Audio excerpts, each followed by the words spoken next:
एक वीएन राधा जो अपने घर पे ही फंदे पे लटक लटक के अपनी ये लीला समाप्त कर अब समाप्त कर लिया। उनके कारण भी काफ़ी लंबा उस लड़के ने गंदा वीडियो बनाया गया और बनाने के बाद उसको वायरल भी किया, और उसके वायरल करने के बाद हमने पूछा, लड़की बताई और पैसा भी लिए, ब्लैकमेलिंग की। वीएन राधा नाम की एक 35 साल की महिला एक्सप्रेस 6 स्ट्रीट 9 की रहने वाली, और उन्होंने आज आत्महत्या कर ली, जिस पर मर्डर किया गया है। पे एक बिहार की युवक आता है और युवक उस वीएन राधा की जो बेटी नाबालिग से प्रेम पसंद करता है। 15,000 रुपए आपको दिए और 15,000 रुपए आपको दिए, 40,000 रुपए आपको दिए, और उसमें उन्होंने कॉम्प्रोमाइज आपसे किया। कौन दिया? कौन दिया? तो नहीं दिया, वो ये उनका कहना था। भिलाई नगर थाना क्षेत्र अंतर्गत एक ऐसी मामला आता है। मामला ये है कि एक वीएन राधा जो अपने घर पे ही फंदे पे लटक लटक के अपनी ये लीला समाप्त करता है। अब समाप्त कर लिया। उनके कारण भी काफ़ी लंबे चौड़े कहानी है। आपको बता दूं मैं कि ये वीएन राधा वो अपनी पड़ोसी से एक अच्छी खासी दोस्ती रहता है। दोस्ती अच्छा काफ़ी गहरा होता है। वही पड़ोसी के घर पे एक बिहार की युवक आता है और युवक उस वीएन राधा की जो बेटी नाबालिग से प्रेम पसंद करता है। प्रेम पसंद करने के साथ ही साथ ऐसे हो जाता है कि शारीरिक संबंध बन जाता है। शारीरिक संबंध बनने पे उनकी एक वीडियो भी बन जाता है उस नाबालिग युवती के, और वीडियो बनाकर वो नाबालिग युवक रख लेता अपने पास।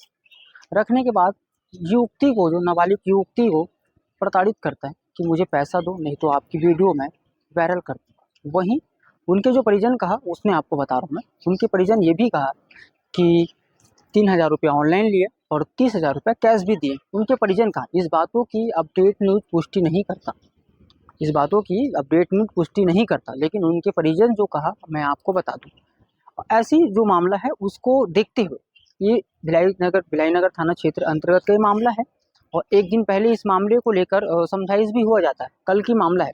कल जो रविवार था, रविवार में रात में ये मामला जो आता है भिलाई नगर थाने में आता है। उसके बाद आज जो अचानक जो है वीएन राधा जो अपने घर पे ये लीला समाप्त कर देता है।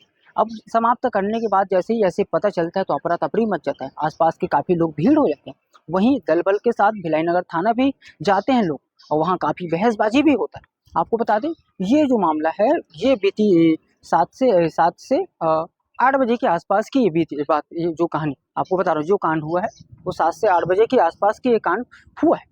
आपको बता दें, ये जो है, जो एक पड़ोसी दूसरे पड़ोसी का इतने दोस्ती बन जाता है, और दोस्ती में अचानक जो बिहार के युवक आता है नाबालिग, और नाबालिग आने के साथ ही वो वीएन राधा के नाबालिग बेटी से प्रेम पसंद कर लेता है। हम इस बात को दोबारा कह रहे हैं, आपको दोबारा बता रहे हैं। उसके बाद इतना जो संबंध इतना बन जाता है। लेकिन आपको बता दें, ये जो मामला, ये कहीं ना कहीं माता पिता का भी ये लापरवाही सामने नजर आ रहा है, क्योंकि अपनी अपनी बेटी हो या अपने बच्चे हो, अच्छी दिशा में ले जाए और अच्छी राह दे कि बेटी को पढ़ाई लिखाई या बेटे को पढ़ाई लिखाई करके आगे बढ़ाने का प्रयास करे। कहीं ना कहीं माता पिता के भी बड़ी लापरवाही है। इस तरीक़ा से मैं इसलिए बोलना पड़ रहा है क्योंकि आज अपनी बच्ची को अच्छी दिशा में ले जाता, अच्छी राह में ले जाता, तो इस तरीक़ा से जो हरकतें माँ ने किया है वो शायद नहीं करता।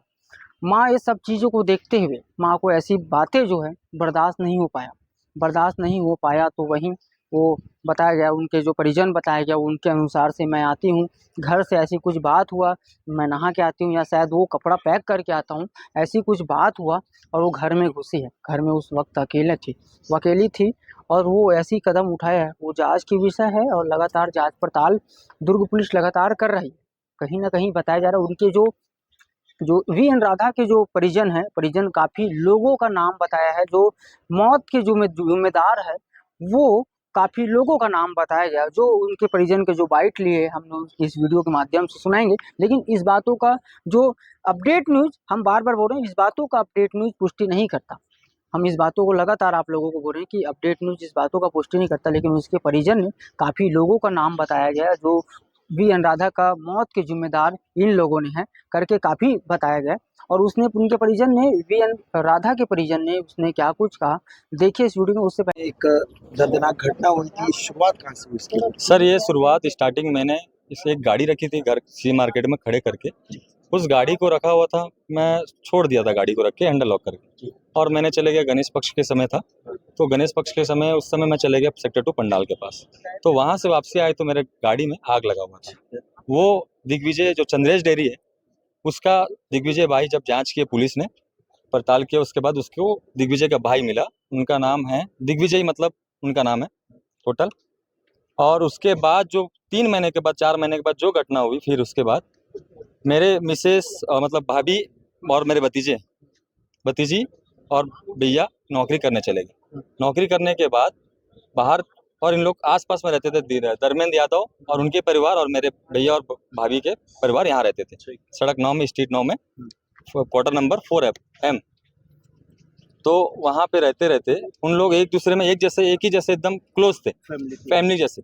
फैमिली बस क्लोज होने के बाद उसने लड़की का एक यूपी से कोई लड़के को बुलाया, उनके मामा के लड़का लगता कुछ, तो बुलाने के बाद तो उस मुद्दे ने वो लड़की के साथ, मेरी भतीजी के साथ उस लड़के ने गंदा वीडियो बनाया गया, और बनाने के बाद उसको वायरल भी किया, और उसके वायरल करने के बाद हमने पूछा, लड़की बताई, और पैसा भी लिए, ब्लैकमेलिंग किया, उसको फोन करके धमकी दिया, धमकी लड़की से ब्लैकमेलिंग करके उससे ऑनलाइन भी ट्रांजेक्शन 3,500 रुपया, कैश ऐसी 30,000 रुपये के आसपास दिए।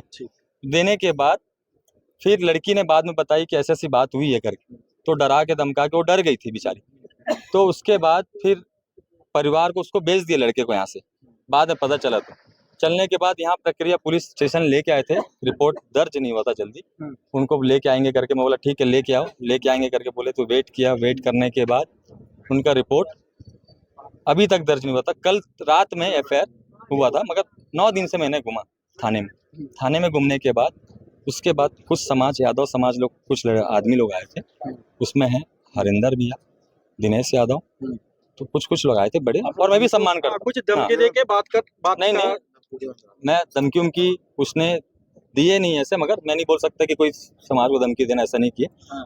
ये एक प्रक्रिया आने बाद वो बेइज्जत की है वहाँ पे मेरे को, क्या बोलते हैं अपना दिग्विजय यादव, पैसा ले लिया, पैसा से हो गया कॉम्प्रोमाइज कर लिए। तो ये होने के बाद ये घटना भाभी को पता चला, दूसरे दिन ऐसा हुआ कि मैं नहाने जा रही हूँ घर, सामान पैक करवाती हूँ करके बोली, तो 4 बजे करीब ये घटना फांसी लगा ली मेरे भाभी। आज की घटना ये 4 बजे हुआ। उसके बाद मैंने सोचा कि नहीं ऐसा हो नहीं सकता, फिर मैं आया, TI साहब से मिला, सर उनके लिए कुछ कार्रवाई होगा, तो बोले जरूर होगा करके बोले। तब आपको पता नहीं था? तब आपको मेरे को पता ही नहीं था, अभी तक लड़के को बुलाया, कोई किसी को कुछ रिस्पॉन्स ही नहीं दे रहे थे उस समय, उनको बुलाया ही नहीं। हाँ, मैं ही आ रहा हूँ, बार मैं ही आ रहा हूँ, एक रिपोर्ट देने के बाद ही मैं ही 50 बार घूमूंगा थाने में। मानते हैं? हाँ, जिम्मेदार मैं ये बोलता हूँ पूरा धर्मेंद्र यादव, मतलब धर्मेंद्र यादव और उनका पूरा फैमिली, दिग्विजय यादव, उनकी मिसेस, और क्या बोलते हैं उनका मंजुता यादव, आशीष यादव, उनका लड़का, फिर बीच में मेरे से झगड़ा भी किए थे कुछ दिन, परसों लड़ाई झगड़ा किए थे बीच में, मेरे मारपीट भी किए, मुलायजा भी करवाया, उसके बाद भी कोई कार्रवाई नहीं हुई। हाँ, पी के इनका ऊपर, मेरे ऊपर वार किए थे, भाई के ऊपर भी वार किए थे, लड़ाई झगड़ा, गाली दिए मेरे से, वो क्या पकड़ के, इससे पकड़ के, क्या बोलते हैं, कोई गंजी उंजी है टाइप का पकड़ के कुछ सामान से फेंक के मारे थे। आशीष यादव और बच्ची दोनों नाबालिग हैं कि उनकी उम्र मतलब बालिग? 12 साल की मेरी भतीजी है। हाँ सर, मैंने रिपोर्ट लिखा है, मुलायजा करवाया। अभी क्या चाहते हैं? प्रशासन से क्या चाहते तो मैं ये सब चाहता हूँ सर, पूरा उनको जेल हो और सजा हो, कड़ी से कड़ी सजा मिले, तो शिक्षा, और उनको बेल नॉन बेलेबल कीजिए। ऐसा घटना आप सोचते सीएम के पास जाएंगे जी? ऐसा क्या सर हम ये चाहते हैं कि अगर न्याय नहीं मिलेगा, मेरा नाम शिवा है, शिवा राव, मेरा नाम शिवा राव है, और मैं CM के पास जाऊंगा, जब यहाँ न्याय नहीं मिलेगा तब मैं उनके पास जाऊंगा। क्या आप लोग कहाँ जाएंगे अगर आपको न्याय नहीं मिलेगा? तो हम लोग को पास अभी CM के पास जाएंगे, हम लोग को पूरा जाके भी, अभी तक हमको केंद्र तक भी जाएंगे, दिल्ली तक भी जाएंगे, दिल्ली मंत्रालय जाएंगे, जब तक हमको न्याय नहीं मिलेगा। सबको लेकर प्रदर्शन की बात कही आप लोग? कल यहाँ 100 लेके आएंगे, थाने में 100 लेके आएंगे, जब तक वो लोग अरेस्ट नहीं होंगे। हाँ, नहीं होगा तो वही करेंगे सर। जब तक उनके अगर अरेस्ट नहीं करेंगे तब तक हम लोग 100 का इंतजार करेंगे। नाम? मेरा नाम पापा राव है, बाईपल्ली पापा Rao. Thank you. Okay, thank you sir. क्या है ये जरा छोटे भाई लोगों को मजे ले रहे हैं ये लोग साला। सर आप ही बोले छोटे भाई को मजे लेने का। Role role role. सर क्या है पूरा मामला, कई सारे सवाल जो है पुलिस पर उठ रहे हैं। देखिए वी अनुराधा नाम की एक 35 साल की महिला सेक्टर 6 स्ट्रीट 9 की रहने वाली, और उन्होंने आज आत्महत्या कर ली है, जिस पर मर्डर किया गया है। उनके परिजनों के अनुसार वो आए थे, और कल उनके परिजन वी अनुराधा स्वयं आई थी, वो उनके जो देवर हैं, उन्होंने अपने पड़ोस में रहने वाले एक विधि से संघर्षरत बालक के संबंध में वो एक रिपोर्ट दर्ज कराई है कोतवाली थाने में कि विधि से संघर्षरत बालक को इनकी जो नाबालिग पुत्री है उसका कुछ असली वीडियो या मैसेज जो भी होगा उसके द्वारा वायरल करने की धमकी दे रही है, वायरल किया गया है। और उक्त रिपोर्ट पर कल ही रिपोर्ट दर्ज करके उसमें कार्रवाई की जा रही है। आज ये मर्ग जब इनके द्वारा कायम की गई तो उसमें इनके द्वारा ये बताया गया है कि जो विधि से संघर्षरत बालक है, उस बालक के परिजन जो पड़ोस में रहते हैं इनके, उनके द्वारा कुछ आक्षेप लगाया गया है और कुछ अफवाहें उड़ाई जा रही हैं बच्ची और उसके मदर को लेकर के। प्रथम दृष्टया उससे व्यतीत होकर के और इन्होंने अपने घाती कदम उठाया, फांसी लगा करके आत्महत्या कर लिया। मर्ग पंजीबद्ध किया जा करके और प्रकरण में अगली कार्रवाई की जा रही है। नहीं, अभी वो जांच का विषय है, और प्रथम दृष्टया जो मोबाइल जब्त किया गया है उसमें अभी कोई वीडियो नहीं मिला है, और वीडियो संबंध अगर होगा तो उसको डिलीट कर दिया गया है, और हम कोशिश करेंगे अपने फॉरेंसिक के माध्यम से उस वीडियो को रिट्रीव करा करके और उसको साक्ष्य के तौर पर माध्यम प्रस्तुत करेंगे। पुलिस पर भी सवाल कार्रवाई सामाजिक दबाव रहा? नहीं, कोई सामाजिक दबाव नहीं है, चूंकि जुवेनाइल जस्टिस एक्ट में जो प्रोविजन है लैंगिक अपराधों से संबंधित, उसके तहत जो कार्रवाई थी वो कार्रवाई की गई है कल, और उसमें गिरफ्तारी का प्रोविजन चूंकि नहीं है इसलिए बच्चे की गिरफ्तारी नहीं की गई। अंतिम शव को रखकर जब तक कार्रवाई अंतिम संस्कार नहीं कर। देखिए ये विवेचना में हमारी जो भी तथ्य आएंगे उसके हिसाब से हम जो भी आरोपी मिलेंगे उनके खिलाफ उचित कार्रवाई, उचित वैधानिक और कड़ी कार्रवाई करेंगे। ठीक है।